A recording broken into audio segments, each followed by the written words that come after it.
128 floors, 597 meters. Taller than anything in Europe. Taller than anything in America except one building. And then construction stopped.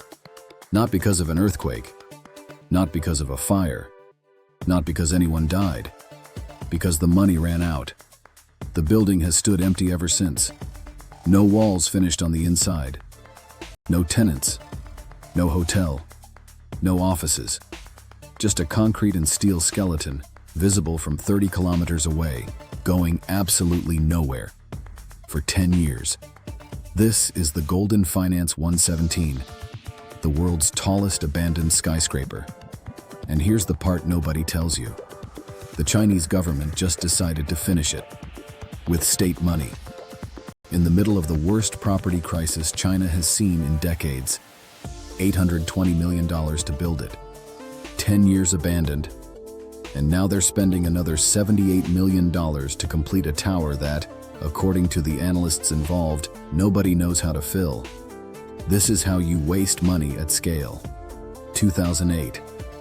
China is in the middle of the greatest construction boom in human history. A man named Pan Sutong decides he wants to build the tallest skyscraper in China. Not in Shanghai. Not in Beijing. In Tianjin, a port city of 14 million people, 140 kilometers southeast of Beijing. His plan isn't just a tower. It's an entire city district. 12 tower blocks, 33 luxury mansions, 2 polo fields, a convention center, a shopping mall, and at the center of all of it, a 117-story super tower with a 6-star hotel at the top and a diamond-shaped glass crown you could see from space. He calls it Goldin Metropolitan.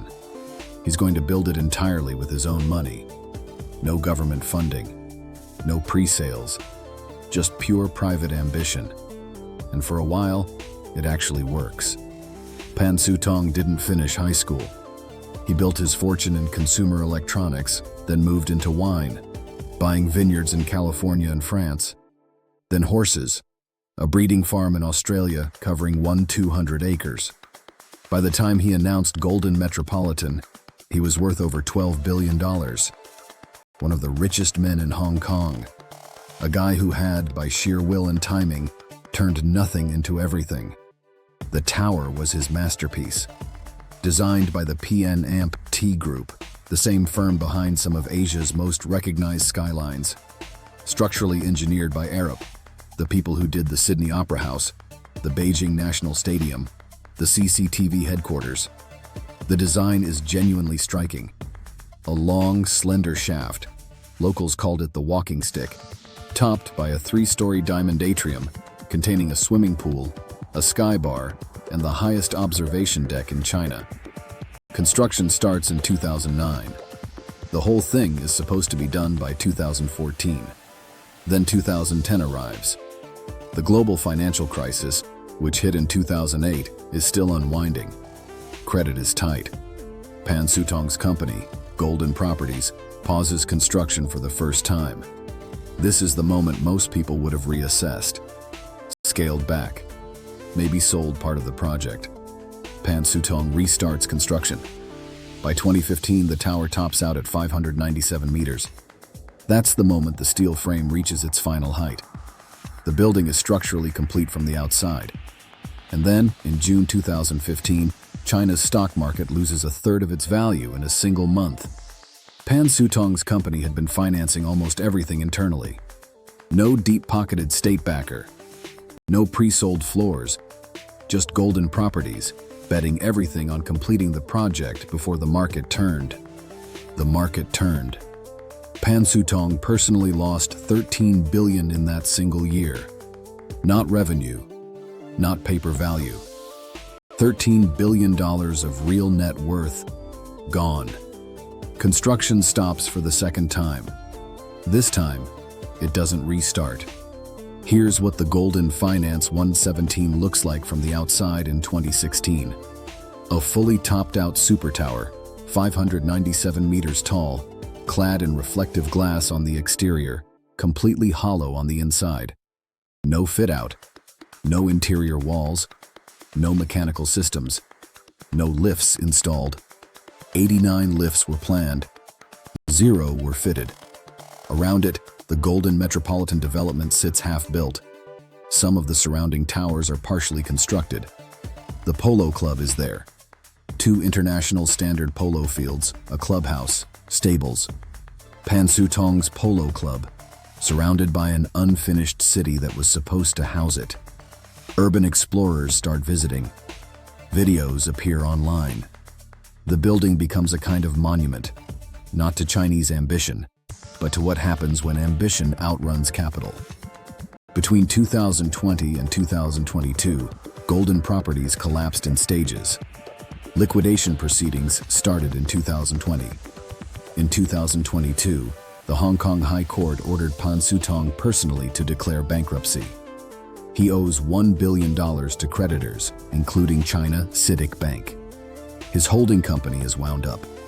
His headquarters building in Kowloon is seized. The tower still stands. Nobody owns it cleanly. Nobody is responsible for it. It just exists. The world's tallest abandoned building, certified by Guinness World Records. Meanwhile, Tianjin keeps building. A competitor tower goes up nearby. The Tianjin CTF Finance Center, 530 meters, completed in 2019. Suddenly, the Goldin Tower, still unfinished, is no longer even the tallest thing in its own city. Here is where it gets truly absurd. In 2020, the Chinese government bans the construction of any new building over 500 meters. The reason they give is aesthetic. They don't want cities competing over vanity height. But everyone in the industry understands the real reason. Towers like Goldin Finance 117, speculative super tall projects that consume billions, deliver nothing, and leave cities with expensive problems they didn't plan for. The ban is, in effect, a direct response to what happened in Tianjin. And then, in April 2025, the Chinese government issues a new construction permit for Goldin Finance 117. State-owned BGI Engineering Consultants is brought in to manage completion. The permit lists a contract value of 569 million yuan, about $78 million. Completion is announced for 2027. The same government that banned buildings like this one is now spending state money to finish it. I want you to sit with that for a second. Not private money. Not a new private developer who sees opportunity. State money. Public money.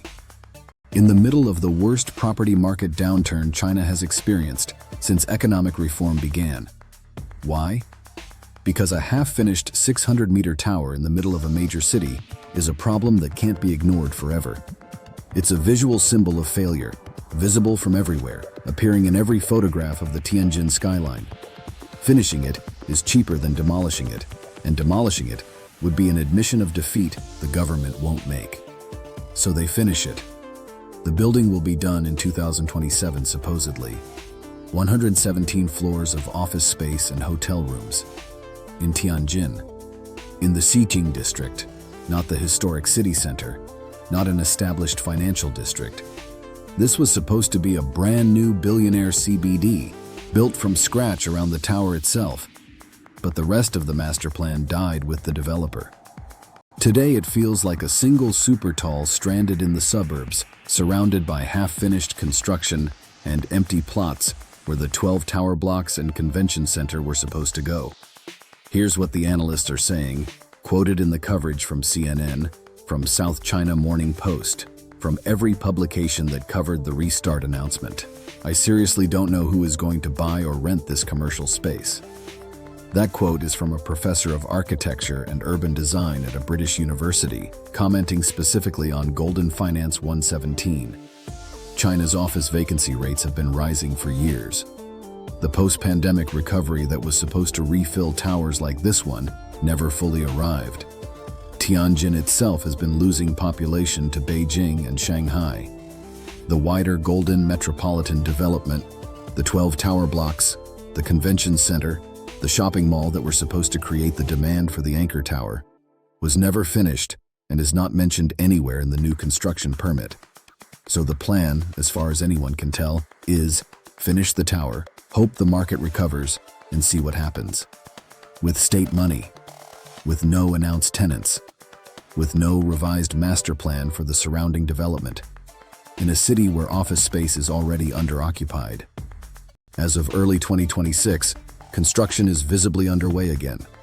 Workers are installing the diamond-shaped crown on top of the building. State media is covering it positively. The revival of a landmark, a symbol of confidence in China's property sector recovery. The total amount spent on this building across its lifetime is difficult to pin down precisely because Goldin Properties' finances were deliberately opaque.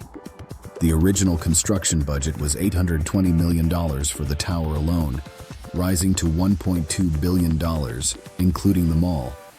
The full Goldin Metropolitan development was valued at over $10 billion at its peak. The bankruptcy left creditors pursuing more than $1 billion in unpaid debts. And now the state is spending another $78 million to cross the finish line. To be clear about what $78 million actually buys on a 600-meter super tall, it doesn't fit out 117 floors. It doesn't install 89 lifts. It doesn't commission the HVAC systems or the electrical infrastructure or the hotel interiors. What it almost certainly covers is sealing the exterior, completing the diamond crown, which workers were photographed hoisting into place in early 2026, and making the building structurally safe and visually finished from the outside. The full cost of turning this shell into an operational building is an entirely different number. Nobody is publishing that number. The polo club is still there. 2 international standard polo fields, sitting largely unused in the Tianjin suburbs, next to a half-built city that never materialized. The Goldin Finance 117 was supposed to be proof of something. Proof that a man with no formal education could outbuild every major developer in China. Proof that Tianjin could compete with Shanghai and Beijing. Proof that private ambition given enough scale becomes unstoppable. Instead, it became the specific example that caused China to ban buildings like it. And now the government is finishing it anyway. Because the alternative, letting a 600-meter concrete skeleton stand empty in a major Chinese city for another decade, is a worse advertisement than completing a tower nobody knows how to fill. When it opens in 2027, assuming it does, it will technically be China's 3rd tallest building, behind only the Shanghai Tower and the Ping An Finance Center in Shenzhen, 2 meters separated from 2nd place. What it won't be is full. $820 million to build it, 10 years abandoned, $78 million of state money to finish it, and an honest answer from every analyst asked, nobody knows who moves in. Money wasted. Let me know in the comments which project I should check next. See you in the next money wasted video.